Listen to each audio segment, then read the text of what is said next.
อดแล้วอุดรธานีป้ามาแต่9 โมงตอนนี้จักโมงละเกี่ยมพร้อมที่จะออกเดินทางไปที่อุดรกันต่อเพราะว่าไปที่อุดรเนาะตมเพิ่นก็จะถามว่าค่ะไฟมันเขียวมันมีไฟหยังนี่ทุกคนเราก็มาฮอดเซ็นทรัลแล้วก็มากินข้าวอืมอร่อยอ่ะ มุกดาจะไปนอนอยู่ที่อุดร1 คืนทุก1 นาทีข้ามขัว60 ปีบ่เอาตัวนี้ไปให้เบิ่งๆจังซี่นะผู้ใดสิไปไทยอหยังแม่นกับสวัสดีทุกคนต้อนรับเข้าสู่ซ่องมุกดาสาวเสียงขวางแชนแนลคลิปวิดีโอนี้มุกดากำลังจะพาทุกคนไปเที่ยวอุดรกันเนาะทุกคนและตอนนี้ฮานาก็คือต้องได้ไปซื้อปี้อยู่คิวรถอยู่สถานีรถนะทุกคนแล้วตอนนี้แมนเป็นเวลา7:50 นาทีแล้วไปเบิ่งกันว่าเฮาจะออกแม่น8 โมงหั่นนะเฮาสิทันรถตก8 โมงบ่ตัวนี้จะแม่นรถที่ว่าไปจากสปป.ลาวเนาะก็คือจากนครหลวงเวียงจันทน์ไปฮอดอุดรเลยจะบ่ได้ต่อรถต่อรางก็เลยว่าขี่ตัวนี้แหละขึ้นตัวนี้เลยเพราะว่าไปแล้วเฮาก็ฮอดเลยจังซี่นะทุกคนแต่ว่าตอนนี้เนาะมาลุ้นกันเบิ่งว่าเฮาจะฮอดว่าเฮาจะได้ไปโมงนี้บ่เพราะว่าตอนนี้แม่นใกล้จะฮอด8:00แล้วทุกคนมาลุ้นนำกัน แล้วก็การเดินทางไปอุดรมุกดาเนาะก็คือบ่ค่อยได้ไปนะทุกคนนะเพราะว่าส่วนหลายนะที่ว่าไปก็คือข้ามไปหนองคายเนาะแต่ว่าเทื่อนี้เนาะสิไปอุดรแล้วก็สิไปได้ว่าไปถ่ายให้พี่ๆน้องๆเบิ่งเนาะว่ามุกดาไปเที่ยวอุดรมีหลายคนคอมเมนต์มาว่าวันไหนมุกดาจะไปเที่ยวอุดรคะวันไหนมุกดาจะมาอุดรจะได้ถ่ายคลิปฝากพี่ๆอะไรอย่างงี้เนาะก็คือมุกดาสิไปมื้อนี้แหละทุกคนแต่ว่าเฮาสิได้ไปบ่นี่ประเด็น เพราะว่ารถออก8 โมงแต่ว่าตอนนี้7:50แล้วทุกคนมาลุ้นนำกันคันได้ไปก็คือได้ไปคันบ่ได้ไปโมงนี้เฮาก็คือบ่ไปแล้วเนาะเพราะว่าเฮาสิไปโมงเช้าที่สุดนั่นเอง บ่ไปแล้วรอบนี้นั่นเองเนาะทุกคนเนาะมาลุ้นกันเบิ่งทุกคนการไปของเฮาก็คือไป2 คนเนาะมื้อนี้เนาะใกล้สิฮอดบนรถเฮาแล้วมาเบิ่งกันว่ามันสิยังปี้ให้เฮาบ่โอ้น่าจะโค้งได้นะนี่เขาเจ้าเขียนป้ายหยังห้ามโค้งไปโค้งญี่ปุ่นอันนี้แม่นสถานีตลาดเช้านะทุกคนเนาะจะอยู่ฝากซ้ายนี่เองคนยังเฉย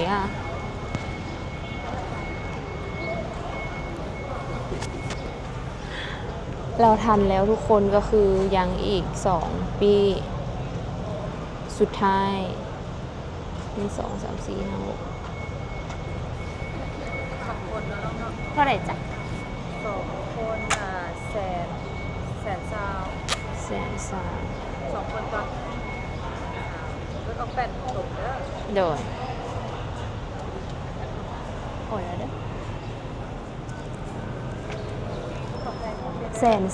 120,000 กีบทุกคนก็คือ120,000 กีบ200 บาท100มัน60,000 กีบประมาณ200 บาทคนละ100 บาทเด้อทุกคนได้แล้วเนาะ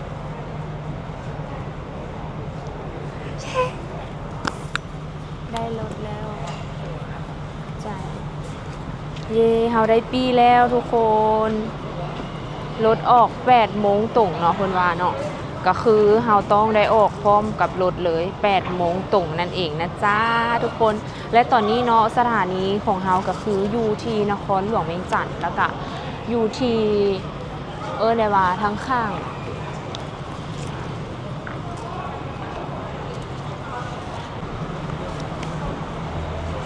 และตอนนี้เนาะมุกดาก็อยู่ที่สถานี รถที่จะไปหนองคายกันเนาะทุกคนเนาะก็คืออยู่ที่ตลาดเช้านั่นเองและกะรถที่มุกดาจะไปก็คืออยู่ทางฝากซ้ายคือไปฮอดเลย ไปฮอดสถานีเลยเนาะทุกคนเดี๋ยวเฮามาเบิ่งนำกันว่าเฮาไปฮอดพุ่นประมาณจักโมงเพราะว่าเฮาออกรถแม่น8 โมง00นะออกรถแม่น8 โมง00นะทุกคนเนาะไปเฮาไปขึ้นเลย อยู่ซาบ่ได้ทุกคนเขาต้องขึ้นรถครั้งหน้าขึ้นได้ปะ เอาคือว่าไปอันนั้นกดแก้นหมดแล้วครับ บอ น้ำตามทีตามเบอร์เด้อ A7 ทีตามเบอร์เด้อเบิ่งตามเบอร์เด้อมันบ่เป็นบ่เด้อบ่นั่งพี่น้องเด้อมันคิดกันเกียงกันเด้อ มันผิดมันเจ็ด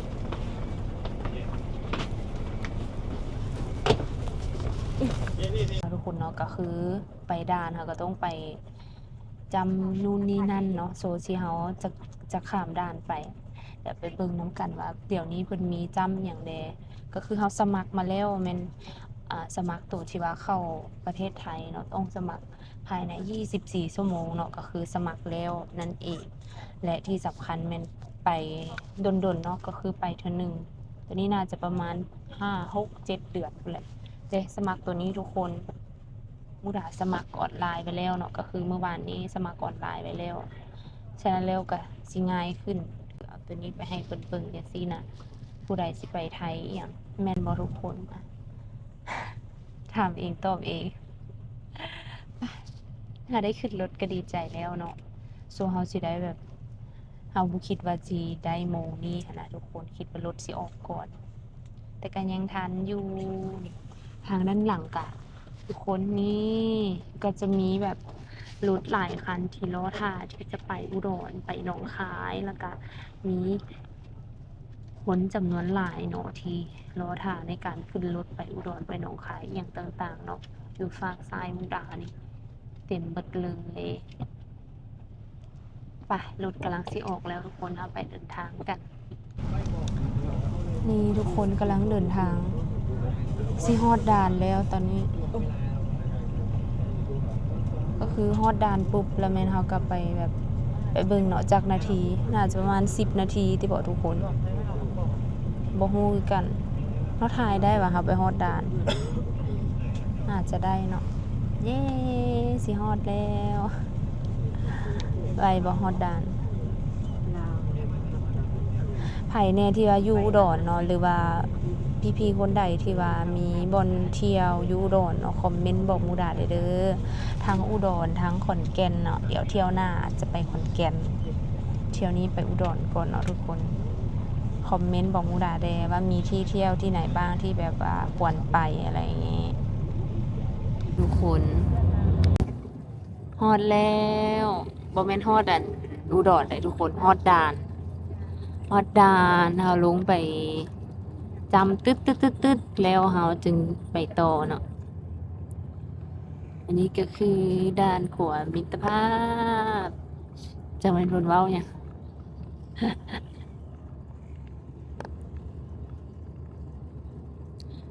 พาสปอร์ตอยู่นำเบบ่ะ yes นี่ทุกคน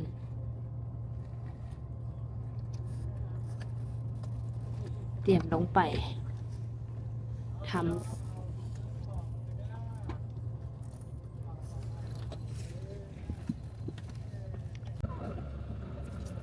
นี่นะทุกคนหลังจากนั้นเราก็ลงไปจำบัตรเอียงต่างๆแล้วฮอดแล้วทุกคนด่านแต่ว่าเขากำลังไปเก็บบัตรทำพาสปอร์ตมาเลี้ยงคิวกันเลยไปเลี้ยงคิวนี่ก็ได้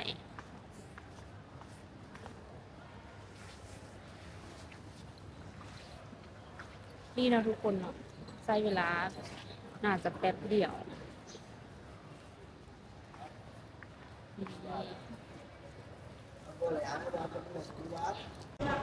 นี่เนาะทุกคนหลังจากที่ว่าเขาผ่านอีกตัวหนึ่งมาก็คือจะต้องได้มาจ่ายภาษีอยู่ตัวนี้เนาะทุกคนเนาะก็คือจะต้องได้สแกนแล้วก็จ่ายประมาณกู้ละ10,000 กีบนั่นเอง ประมาณผู้ละ10,000กีบเนาะและตอนนี้เนาะเพิ่นก็จะมีการสแกนอยู่ฝากนั่นเนาะก็คือจะเป็นสแกนถุงสแกนอ่าเครื่องที่เฮาเอามาเนาะเพิ่นก็จะมีระบบแบบสแกนเพราะว่าก่อนหน้านี้ที่ว่ามุกดามาจะบ่มีเนาะแต่ว่ามื้อนี้มีแล้วแล้วมันก็เลยอันนี้เนาะอันนี้ก็คือสแกนตัวที่ว่าจ่ายค่าภาษีจะอยู่ฝากนี่เนาะทุกคนเนาะ และกะรถที่เฮามาก็จะอยู่บ้องนี่เลย นี่เราจะต้องไปกับรถคันนี้เนาะทุกคนเนาะเราจะทันบ่ต้องทันแหละ ต้องทันเลยเนาะทุกคนเนาะ ก็คือหลังจากสแกนแล้วเนาะแล้วเราก็จะไปจ่ายอยู่ปองฝากข้างหน้าจ่ายอยู่ปองฝากข้างหน้าแล้วเราก็จะขึ้นรถไปเลยทุกคน ตอนนี้ถ้าเพิ่นสแกนให้เนาะ มุกดาให้เบีแล้วสแกนให้เฮารอท่าก่อนก็คือมื้อนี้น้องมุกดาจะไปนอนอยู่ที่อุดร1 คืนทุกคนไปนอนอยู่ที่อุดร1 คืนแล้วก็ไป2 มื้อ1 คืนเดี๋ยวไปเบิ่งน้ำกันว่าไปฮอดโรงแรมที่เฮาจองไว้ก่อนหน้านี้แล้วเนาะจองไว้แล้วว่าจะเป็นแบบใดทุกคน เดี๋ยวถ้าไปเบิ่งน้ำกันเด้อพี่น้อง ดีใจแฮงเนาะทุกคนเนาะจะได้ไปอุดรแบบดีใจสุดๆเลย หลังจากนั้นเฮากลับมาขึ้นรถเฮาคือเก่าขึ้นรถตัวนี้เลยนี่เย้ไวบ่ไวแฮงเนาะทุกคนเนาะอ่ะเกี่ยมพร้อมทีจะออกเดินทางไปที่แม่นแล้วคันนี้แหละ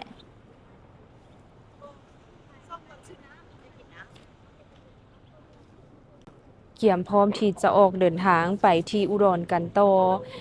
เพราะว่าไปที่อุดรเนาะตม.เพิ่นก็จะถามว่าเฮาจะไปพักอยู่ไสอิหยังต่างๆแบบนี้แต่ว่าอยู่ที่ลาวก็จะผ่านแบบง่ายๆเลยแบบนี้เลยเนาะทุกคนเนาะก็คือรถคันนี้เลย ต้องเป็นคันเดิมที่เฮามาเนาะผู้ใดที่ว่าบ่ทันหรือว่าอีหยังต่างๆเนาะก็สิได้สโลว์อยู่นี่เพื่อขึ้นรถคัน ขึ้นหน้าคือผม คัน บอก ต่อไปนั่นเองอันนี้ก็จะเป็นอยู่ที่ขวมิตรภาพเนาะอยู่ที่ด่านสากลลาวไทยหนองคายเวียงจันทน์นี่ก็จะเป็นประมาณนี้เนาะทุกคน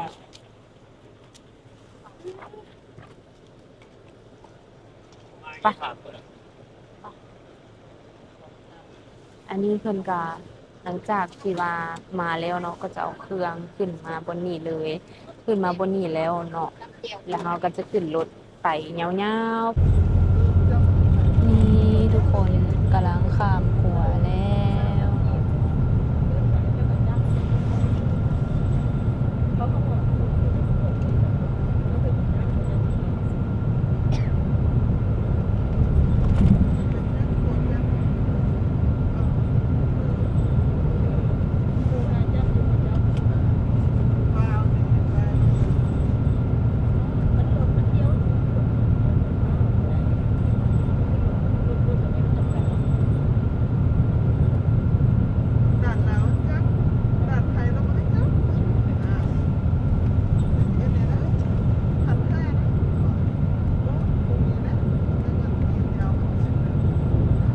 1 นาทีข้ามขัว60 ปีบ่ฮอดซ้ำ50 วิบ๊ายบายสบายดีประเทศไทย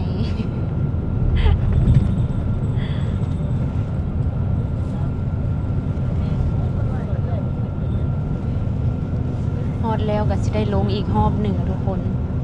ลงอีกรอบหนึ่งแล้วก็มาขึ้นอีกรอบหนึ่งก็คือเป็นครบแล้ว เพราะว่าต้องลงไปผ่านต่อมอไทยอีกเนาะ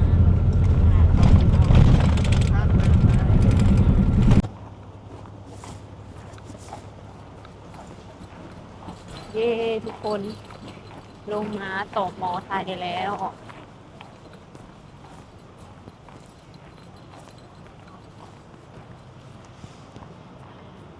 ย่างปัดขาศึกเนาะ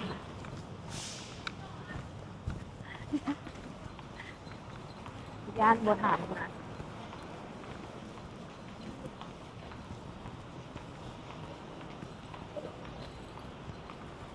แต่เฮาเขียนตัวนั้นแล้วคันบ่เขียนแล้วแม่นได้มาค้างอยู่นี่ ทางที่จะ ยังอยู่นี่คันเขียนแล้วเฮาก็ไปเลย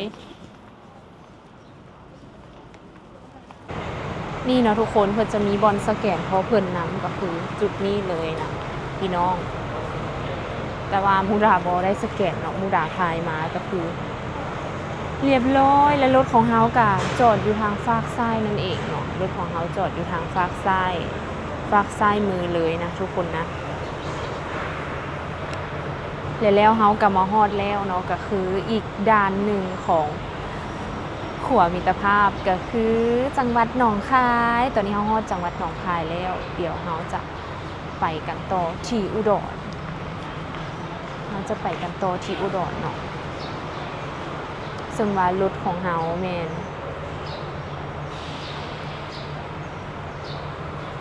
และทุกคนบ่คิดว่าอยู่ที่หนองคายจะหนาวเท่ากับอยู่ลาวอ้ายหนาวแล้วเพิ่นก็จะมีห้องน้ำนี่อยู่ภาคใต้อันนี้รถของเฮาที่เฮากำลังจะไปเนาะทุกคนเนาะอยู่ทางฝากขวมุกดานี่เองทุกคนมาฮอดหนองคายแล้วแห้งหนาวกว่าตัวนั้นรถคันนี้บ่แม่นรถของเฮาแม่น5001แต่ว่าตัวนี้แม่น5002นะทุกคนนะคันนี้แม่น5002เด้อทุกคนไปขอนแก่นมูราขอตากแดดแป๊บหนึ่งขอตากแดดแป๊บหนึ่งนี่ทุกคน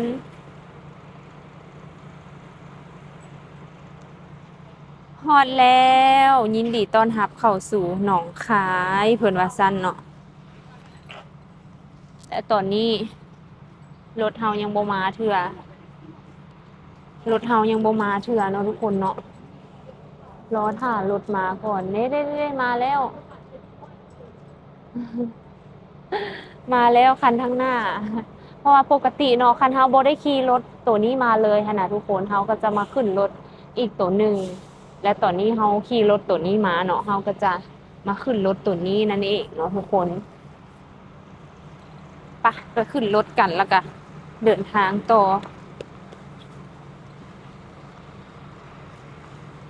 เอาขึ้นรถก่อนเขาก็ได้ท่าโดดเพราะว่าเขาเจ้ายังบ่นะแม่นคันเฮาแล้วว่ะนี่ พอเป็น โอเค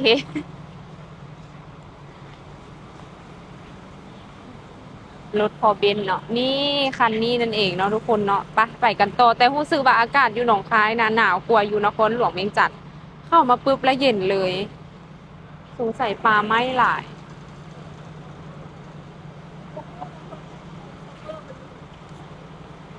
ปลาไม้หลายแล้วจึงหนาวเบว่าอากาศอยู่พี่หนาวก่อนอยู่พุ่นบ่หนาวได้เข้ามาปุ๊บแล้วหนาวเลยสงสัยต้นไม้หลายบ่ทุกคนหรือว่าแนวใดไปเดินทางไปกันต่อทุกคนแล้วพ่อกันอยู่ที่อุดรเด้อแต่ว่าตอนนี้คนยังบ่ได้มาหลายเนาะคนมาประมาณน้อยหนึงแหละทุกคนบ่ได้มาหลายปานนั้นส่วนรถคันข้างหน้าจะแม่นไปขอนแก่นเนาะทุกคนเนาะอ้ายหนาวนี่ทุกคนอันนี้แม่นคนกำลังเอาเครื่องเอาของเข้ามาจึงว่าเพิ่นอาจจะซ่าน้อยหนึงแบบสแกนนู่นนี่นั่นแบบนี้เนาะทุกคนถ้าหากว่าก่ายเวลาแล้วหั้นนะคือรถจะออกเลยแล้วก็จะให้ทุกคนแบบรอท่าเที่ยวต่อไปรอท่าขึ้นรถเที่ยวต่อไปเลยแบบนี้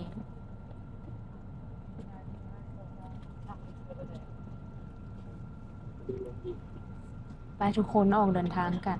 พอกันอยู่อุดรเนาะก็คือโรงแรมที่เฮาจองไว้แม่นเฮาจองผ่านทาง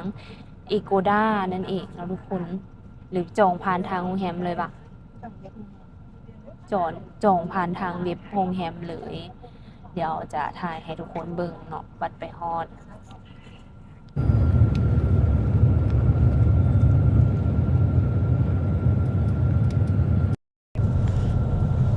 ป้าทุกคนตัวนี้เป็นทางชนตัดใหม่อยู่หนองคาย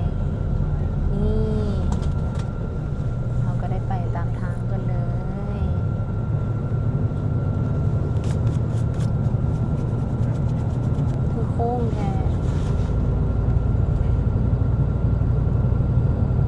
ตอนนี้กำลังเดินทางเนาะทุกคนเนาะเดินทางไปอุดรเฮาเว้าตั้งแต่ตอนเฮามาจนฮอดตอนนี้ ยังบ่ฮอดเทื่อ เฮาสิฮอดจักโมงนี้ แดดออกถึงแดดจะออกแต่เฮากันยังหนาวเนาะทุกคนเนาะขออนุญาตตากแดดก่อนเด้อป้าอยู่หนองคายก็มีรถจกหากะฮู้รถจกเนาะทุกคนเนาะฮู้จักรถจกบ่ทุกคนรถที่ไปจกดินนะรถที่ไปจกดินไปขน ไทยนี่ก็จะเอิ้นแมคโครบ่ แมคโครอะ เพราะมันเป็นยี่ห้อแต่ว่าเขาจะเว้าแบบเป็นซับกรอบรวมมันบ่ฮู้คือกันหรือว่าเป็นโลกอันโยก ฮู้บ่ทุกคนลกอันโยรถอันโตมันจกขี้ดินหั่นน่ะอุ้ยไดโนเสาร์ เรื่อยก็มีได้ มีหลายตัวแท้นี่จะให้เบิ่งฝากทางมีแต่ป่าไม้เนาะเดี๋ยวฮอดอุดรแล้วจึงจะให้เบิ่งอีกเทื่อหนึงเนาะทุกคนเนาะแดดออก แล้วเพิ่นก็จะขี่เลนซ้ายเด้อทุกคน เพราะว่ามาฮอดแล้วก็ขี่เลนซ้ายเลยจุดนั้นตอนเฮาขี่ไปเฮาขี่เลนซ้ายตอนเฮาขี่มาขี่เลนขวาแม่นบ่ขี่สลับกับอยู่ลาว ดูกันบ่ นี่ทุกคน มาฮอดแล้วทุกคนคือได้ยินเสียงคือเขาเจ้าห้องขึ้นรถอีหยังต่างๆเนาะจะหลายแหงเด้อพี่น้องปะอันนี้ก็คือปกสเนาะทุกคนเนาะ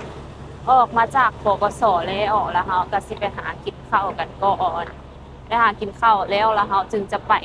โรงแรมนั่นเองเนาะทุกคนเนาะท่านใดท่านหาดตักจักมีคนละครึ่งน้ำอีก อาหารตามสั่งอร่อยรสเด็ด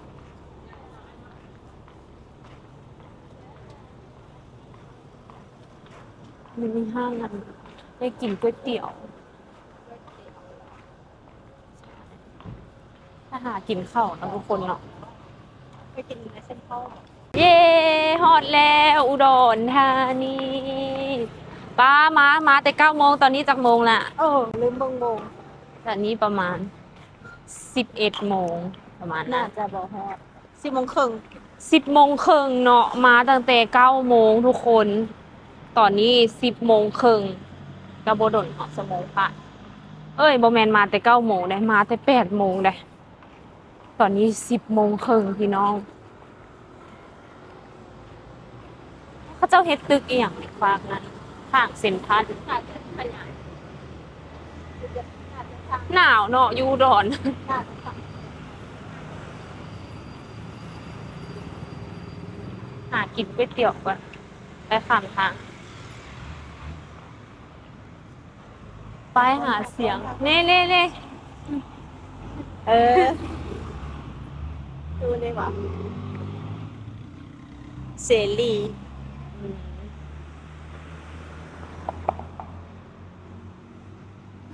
ขนาดใส่เสื้อได้นี่ เดี๋ยวเข้าไปในตึกจะอุ่น ขนาดใส่เสื้อยังหนาวเนาะทุกคนเนาะ ค่ะไฟมันเขียว มันมีไฟหย่างฮอดแล้วทุกคนอยู่อุดรจักองศาหนาว เป็นคนขี้หนาวเนาะมูดาเป็นคนขี้หนาวขนาดอยู่ลาวอะหนาวอันนี้แหละคำว่าขี้หนาวไปใส่กันหนาว อันนี้ป้ายหาเสียงเนาะ อยู่ทางฟ้าทางหลังอุ๊ย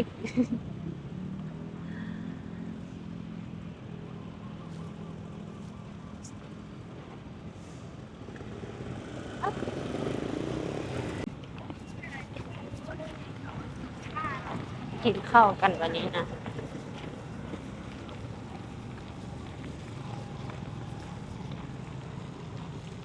ที่เข้ากันเนาะ โดยโรงแรมเขาอยู่ใส่ เดี๋ยวเข้ากันแล้วจุดเสร็จแถวนี้แหละอาจจะอยู่ที่ปอ ว้าต้นคริสต์มาสใหญ่แฮงตอนนี้ยังมีต้นคริสต์มาสอยู่ เจ็บตีนแฮงเดี๋ยวเดินไซเกิบก่อนเจ็บก็อดเอา มันสวยเด้เย้ฮอตแล้วทุกคน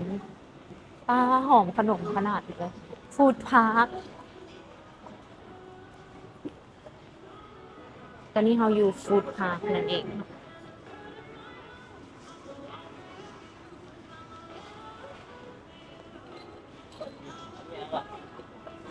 เดี๋ยวเราไปเบิ่งกันว่าเราจะกินหยัง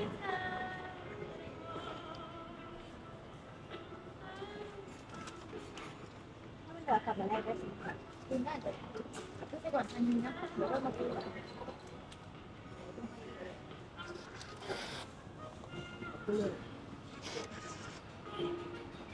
ใช่ใช่คนนี้เพื่อนหน่อยเดี๋ยวก็เอาของกินเอาเสร็จ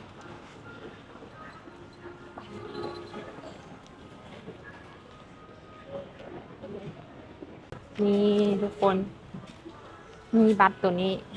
ใบน้อยๆย่านตกเลยตกแล้วแกแล้วเลย จะมีแค่นี้ไม่เกี่ยวนะจ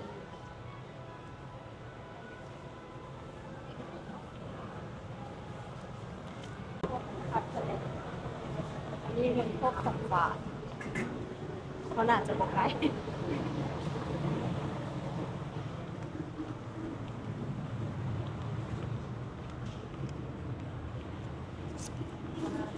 ยนี่เลย โซนนี้เลย ไปใส่ก็กินแต่ก๋วยเตี๋ยว อยู่ลาวก็กินก๋วยเตี๋ยว มาไทยก็กินก๋วยเตี๋ยว นี่คือรสชาติที่แท้ชูก๋วยเตี๋ยวไก่ ติดไก่มาละ ไม่เอา อยากได้นัวใช่ไหม ใช่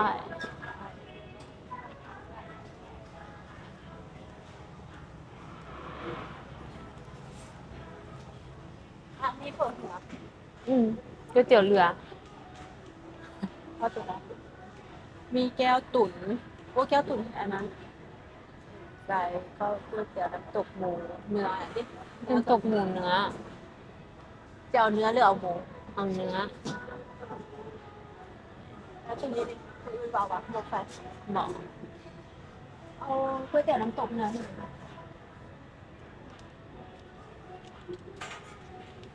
ข้าวคือยู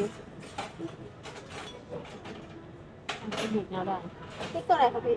โอ้ อันนี้คือตัวอะไร น้ำใส่ นี่ทุกคนเรากลับมาฮอดเซ็นทรัลแล้วแล้วก็มากินข้าว กินข้าวแล้วแล้วจึงจะเข้าไปที่โรงแรมนั่นเองเนาะทุกคนเนาะ อันนี้ก็จะอยู่ทางด้านในเซ็นทรัลนั่นเอง ก็คือเราจะไปแลก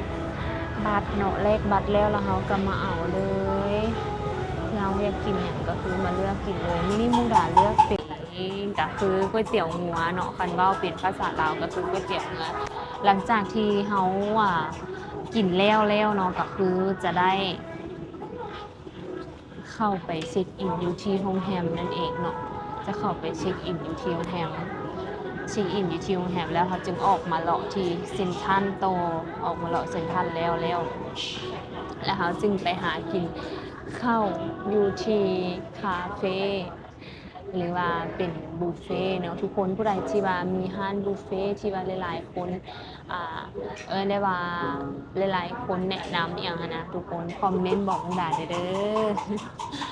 บ่ค่อยได้มาเนาะทุกคนเนาะเย่ได้มาแล้วทุกคนผู้ใดได้อยู่อุดรคอมเมนต์บอกด่าเด้อเอามาทานกินก๋วยเตี๋ยวน้ำกันทุกคนเนาะซึ่งว่าห้านก็จะมีแบบคืออาหารดูที่ลาวเลยมันมีห้านอาหารที่ขายพวกหมูตุ๋นพวกก๋วยเตี๋ยวแล้วก็มีก๋วยเตี๋ยวมะละแล้วก็ยังมีอาหารที่เป็นของหวานอีกอย่างเนาะก็คืออยู่ในห้างมันจะมีหลากหลายเลยนะทุกคนนะมื้อนี้ก็เลยกินก๋วยเตี๋ยวคือเก่าเนาะขอบใจเด้อมาแล้วทุกคนฮ้อนดีขนาด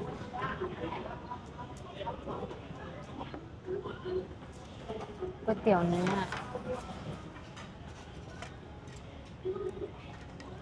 นี่ทุกคนมากินน้ำกัน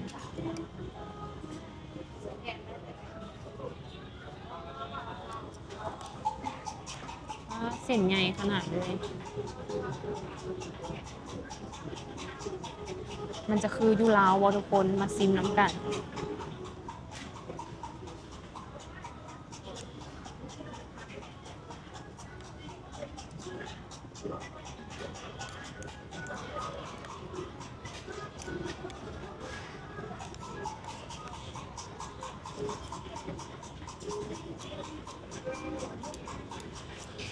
ซิมน้ำมันก่อนดีกว่าว่าเราใส่มะเขือใส่หลายๆที่สิเผ็ดเว้ย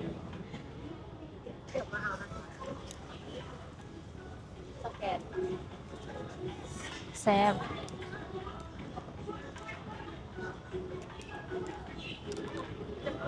ออน เอาถุงมึงโง่เป็นเจ้าของซิมมึงโดนได้หรอ แซ่บแล้ว เอาน้ำอย่างน้ำอ่ะ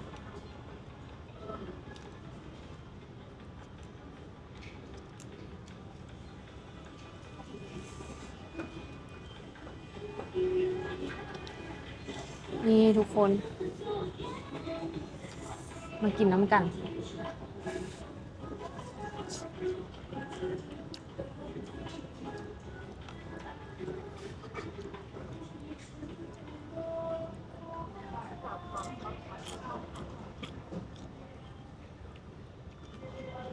สมัยอยู่ที่เขาจะมากินกะหล่ำ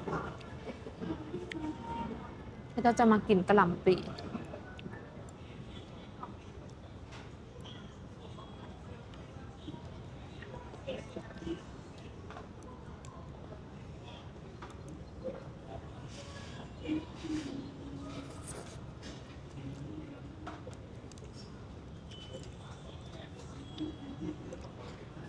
อร่อย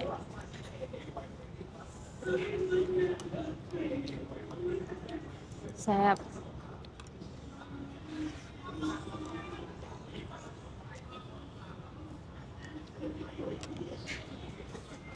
รู้สึกว่าเขาจะมีหมกเผ็ดนะหมกเผ็ดกับกะปิอืม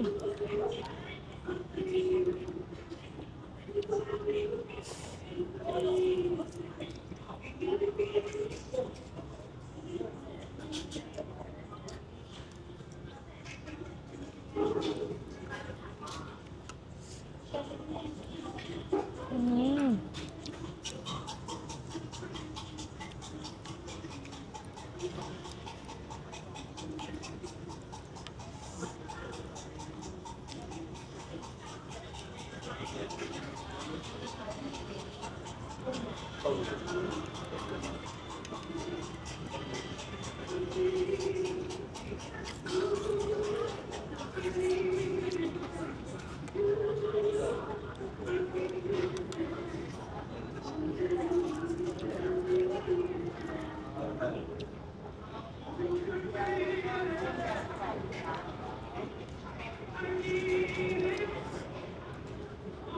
มาเผ็ดข้าวเจ้าแซ่บแฮงทุกคน เป็นมาเผ็ดหน่วยบางๆหน่อยน้อย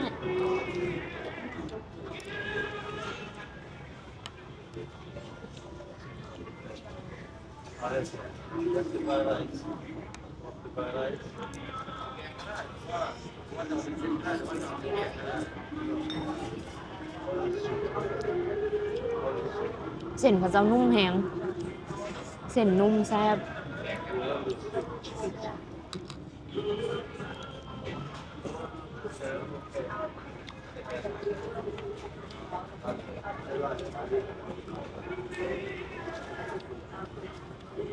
อืมเผ็ดอันนี้แซ่บแฮง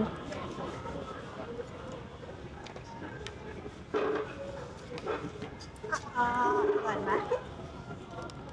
แซ่บ พอเนาะมันไหลลง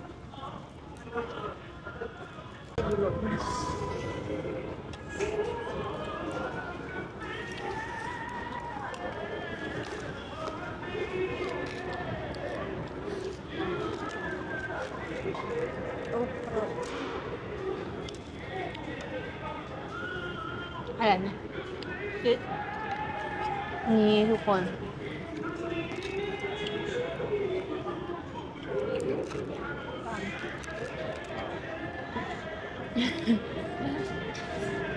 หมากมะละ ไม่ไหว อืมอร่อยอ่ะ เอาไปปะ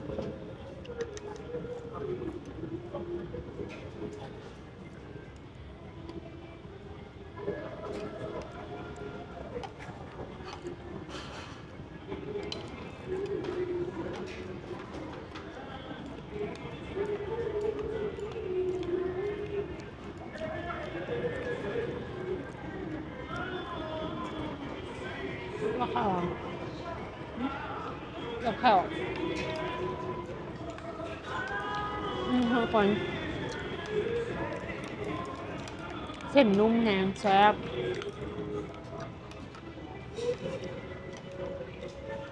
แล้วมักเผ็ดข้าวเจ้าก็นุ่มนุ่ม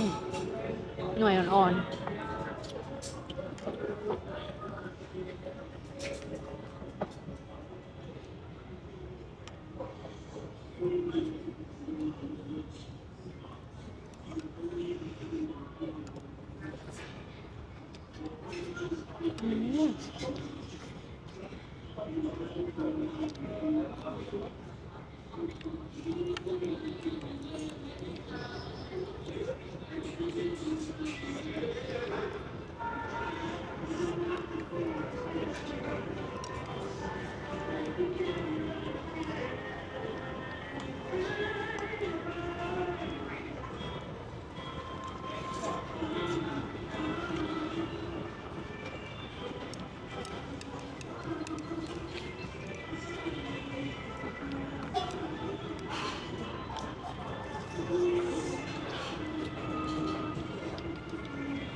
ยานเด้อ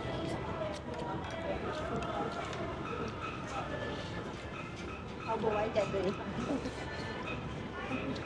เราจะไม่ไว้ใจตัวเอง